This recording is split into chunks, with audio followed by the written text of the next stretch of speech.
by Chasing the Rainbows with your host, Bernice Quisenberry.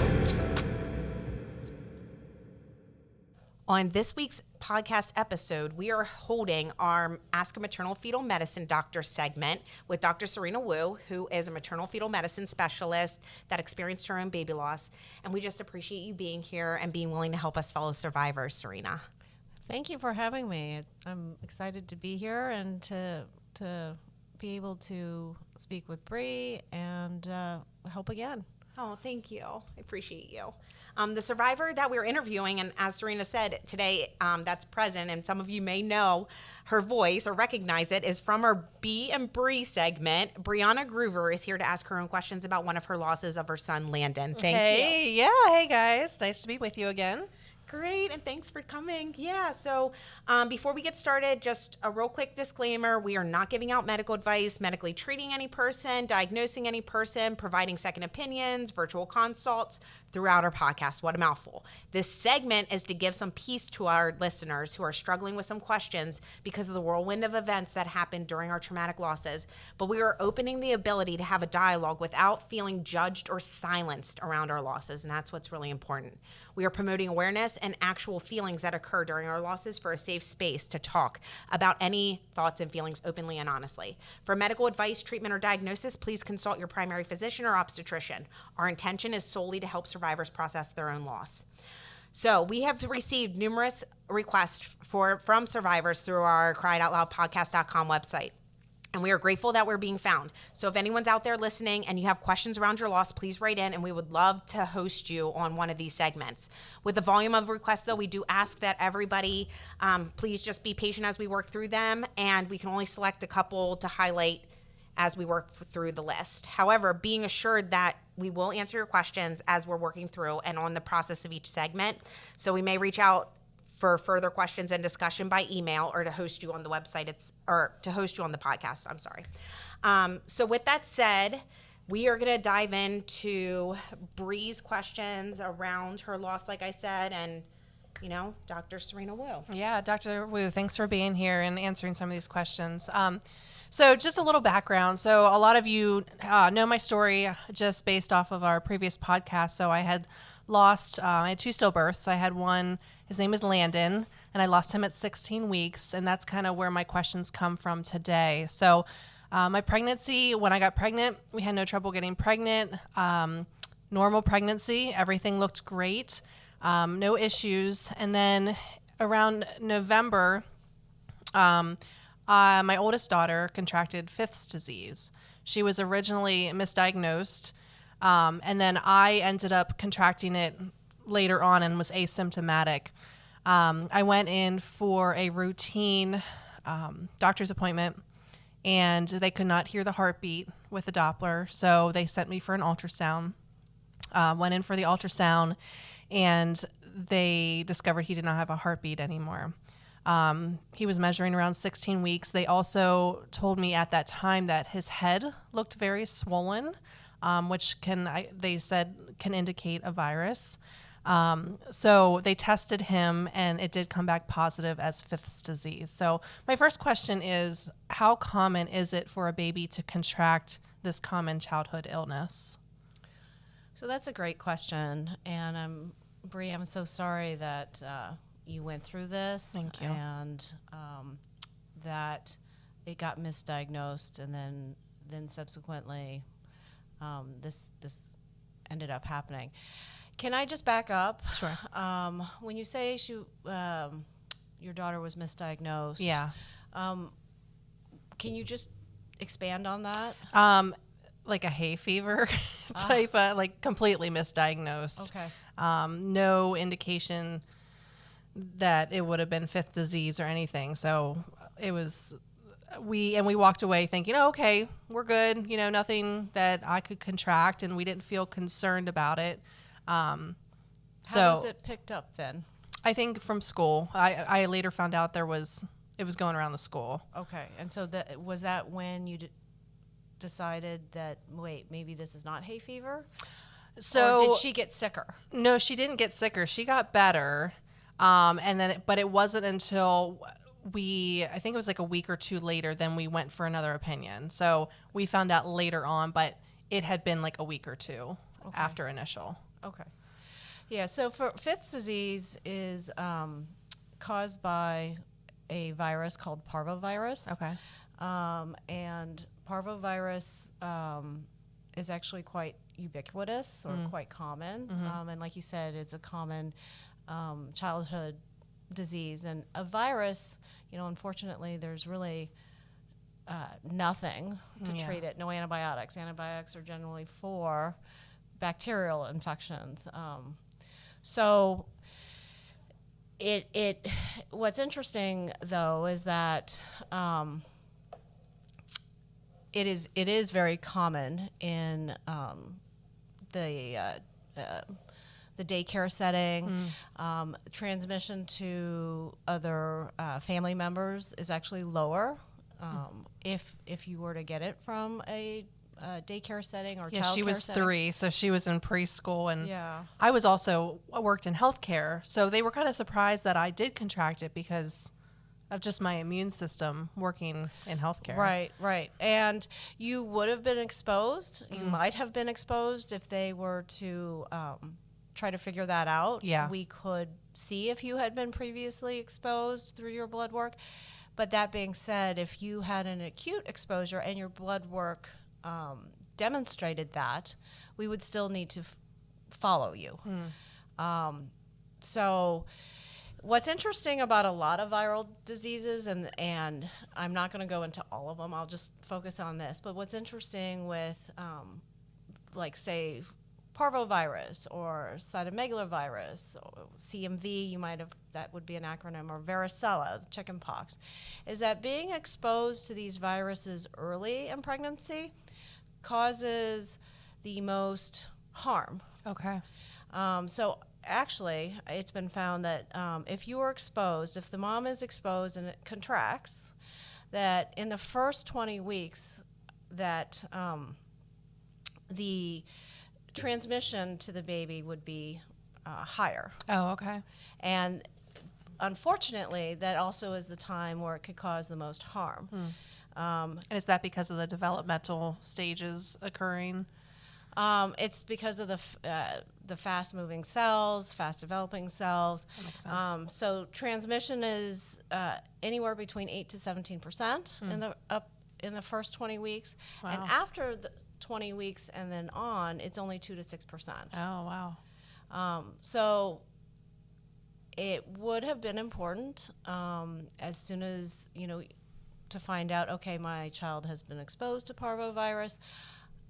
I might have been exposed to parvovirus. Maybe I need to talk to my OBGYN or family doctor or provider to get further testing or just get more information. Okay. Yeah. Does that, so let's, with these viruses, and if you're in those early stages and it does cross the placenta, does it always kill the baby? No, it does not. Okay. What parvovirus specifically does is it attacks the cells of the blood system, and it can make the baby very anemic, and then it can make that baby develop something what we call hydrops. And I think when you refer to Landon Yeah.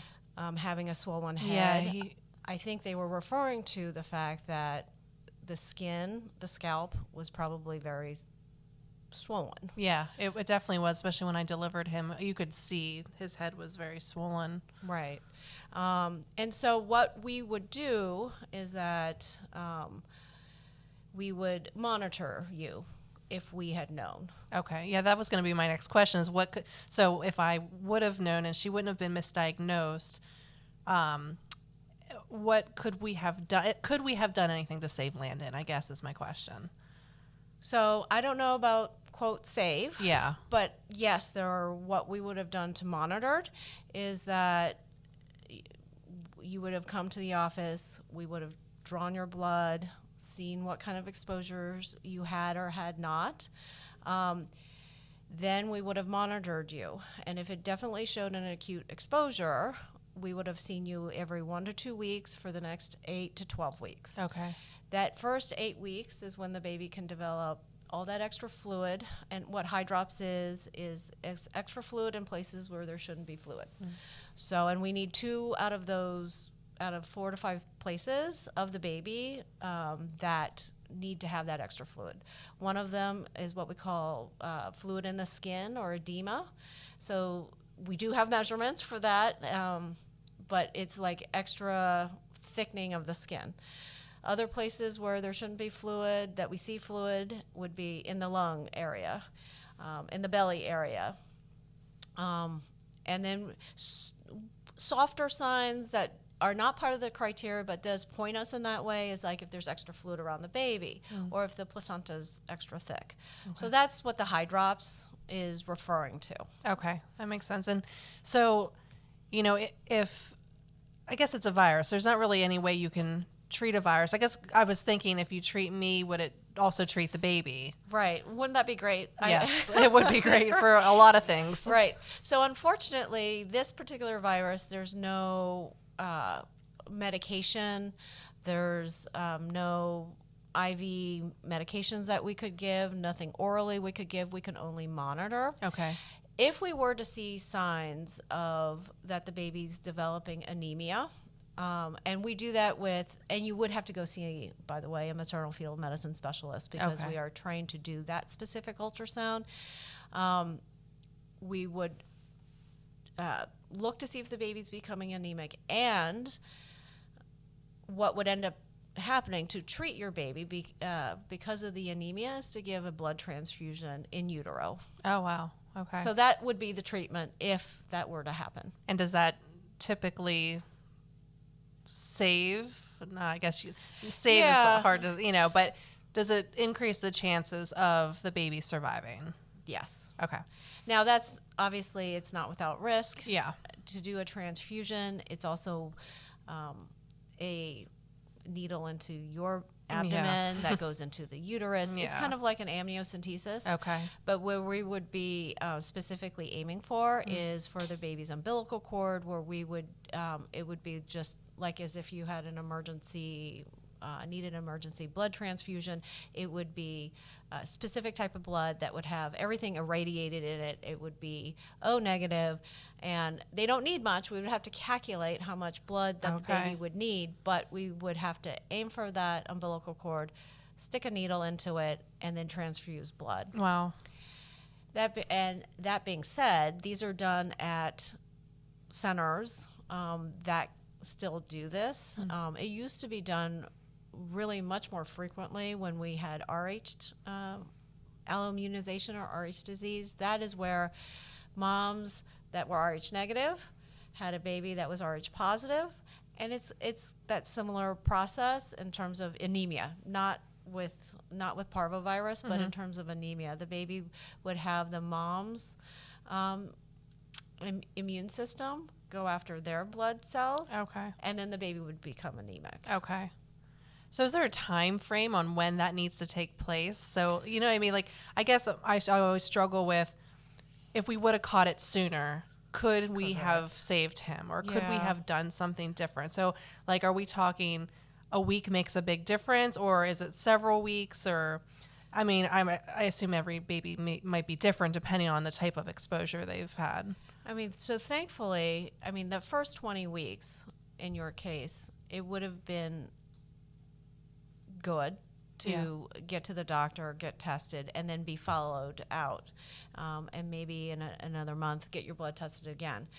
After 20 weeks, the risk of transmission drops off, and the likelihood of the baby developing high drops also drops. Okay. But that first 20 weeks, yes, we would have wanted to see you. We would have wanted to get your blood work and blood draw, and do we need to start following you weekly, every 1 to 2 weeks or so.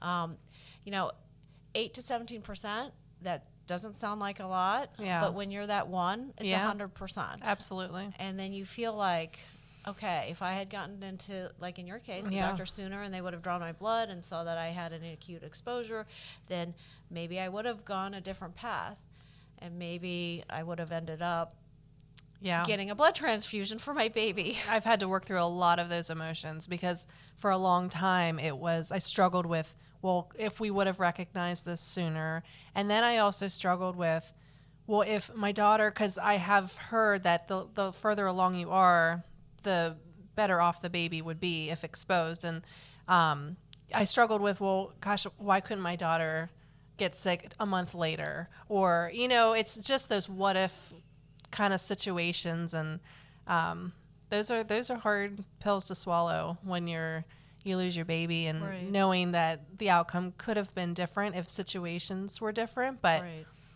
this is just how it happened. And, I appreciate those answers because I think those are questions, and we all have questions when we lose our child of, Oh yeah. yeah, just how things could have been different, and could I have done something different? And it's nice to have those answered. Yeah. So And I I'm so appreciate that. sorry that it was not diagnosed sooner. Yeah. And chalked up to something that sounded very benign. Yeah. Yeah, and I honestly, and I do have to say too that even once diagnosed, my daughter, would I have had the knowledge to, because it is such a common virus, would I have put the two together that, oh, this could potentially be harmful to my baby? Because I feel like, oh, my daughter's fifth disease, okay, she's fine. So Right. you assume the baby's going to be fine. Like, I don't know in my mind if I would have even put that together. And that's an absolute great point that you made, because I don't know how many women or people, families, would have put those two together either. Yeah. I think some, you don't feel like you want to be that mom, that patient. Yes, And- 100%. And you don't want to call and say, hey, I think my daughter contracted this, and I don't want to sound so worried, but should I be worried? Yeah, and at what point do you draw a line? Like there's so many viruses and things out there. I mean, is there a list that's like, this is when you call the doctor, this is when you don't call the doctor? Like the list goes on and on of viruses, and at what point should you be concerned? Is there like Right. a top 5 that, yes, you should definitely call your doctor about? Or, it's so hard because when you're pregnant, I feel like you're so paranoid about a lot of things, especially if you're pregnant after experiencing a loss, because you're already high anxiety. And we had a loss prior to that. We had a blighted ovum. So I was kind of on high alert to begin with. Right. So yeah, it just makes you wonder, at what point do you drive yourself insane with every little sniffle that you have or a child of yours has? It can be a slippery slope to go down.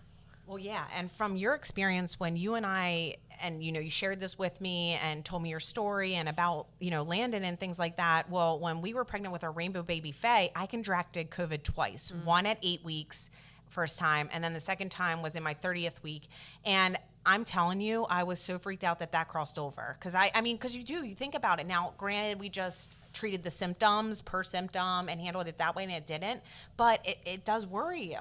Yeah, because you just don't know. Like So you much just is never going would have on. thought fifth disease would kill my child, Right, and yeah, you just don't know at what point should you be concerned. Right.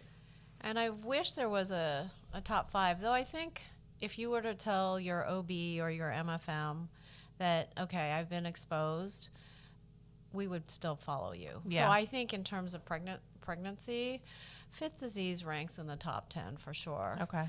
And I would just encourage, just because you don't know, Yeah. and how are you supposed to know? Right. That no matter what pops up, I would just encourage that you always talk to your doctor. And, I'm not that patient. Just it's a Yeah. mantra. I'm not that patient. Yeah. I'm just a mom. Protecting your child. Right. Yeah, Exactly. that makes sense. I love that you said that because I'm definitely always very cautious, and I don't want to be that patient. I think because I work in healthcare, so I don't want to be like that. But you're right. You have to. Your job is to protect your child, and if it's a little sniffle, or you never know what you're dealing with, because a little sniffle can be a lot of things these days. Oh, yes. So you kind of have to err on the side of caution, Right. and speak up. And you are your baby's advocate. Yeah. So No, I think that's a great point. When I think having like full drawn ups, like by being honest with your doctor, by having that open communication with your doctor is so important, because then, I mean, just for peace of mind, even just to have an extra blood draw or to have something else, like it just makes you feel so much better, in my opinion. Like, or, you know, you can prepare yourself for what, you know, but for me, like just, I mean, I'd rather have that conversation than not. And Yeah. Well, yeah, and live with regret like I do. You know, just well, I do. It's one of those things that I look back and I always feel like I could have done something, but you know, it is what it is, and it's given me knowledge, you know, and moving on beyond that, with each subsequent pregnancy, I was able to speak up a little louder and be that advocate. And, you know, learn from those experiences. And really, that's kind of the goal here, sharing my story too, and asking these questions is somebody hears this and, you know, maybe their child has a sniffle and they, you know, just to speak up, and you just never know. right. You know. Like we talk about, like that educate to advocate, right? Yep. For ourselves. Yeah. Yep. Yeah. Absolutely. Exactly. Well, thank you very much for sharing your story. Thank you, Dr. And Serena. I know it must be hard to, you know, bring that up and then Yeah. hear that, okay, there was something I could have done Yeah. that might have been able to prevent. We don't know 100% Yeah. where, but at the same time, there are, if any mom out there hears that their child has been exposed to parvovirus, they absolutely need to go tell their OB. If their OB says, oh, don't worry about it, don't listen to that either. I would advocate, I don't know if I've been exposed in the past. I need to know if I have an acute infection. Yeah. Because actually parvo can be, like you said, you can be asymptomatic. Yeah. Like I was. Yeah. So like a lot of viruses. Yeah, that's true. Yeah. Well, thank you, So- Dr. Wu. I appreciate you so much. And thank you. Thank you for having me. Absolutely. So any survivors out there that have any questions, like we said, surrounding your loss during the whirlwind that you wish you would have asked a doctor, you just want to, you know, ask Dr. Serena Wu about, you know, please feel free to write in, and we are here for you guys. Thank you for tuning in, and please follow or subscribe to our podcast to help us reach more survivors. And we are always with you, fertility loss, pregnancy loss, and baby loss survivors. Until next time. Thanks for listening.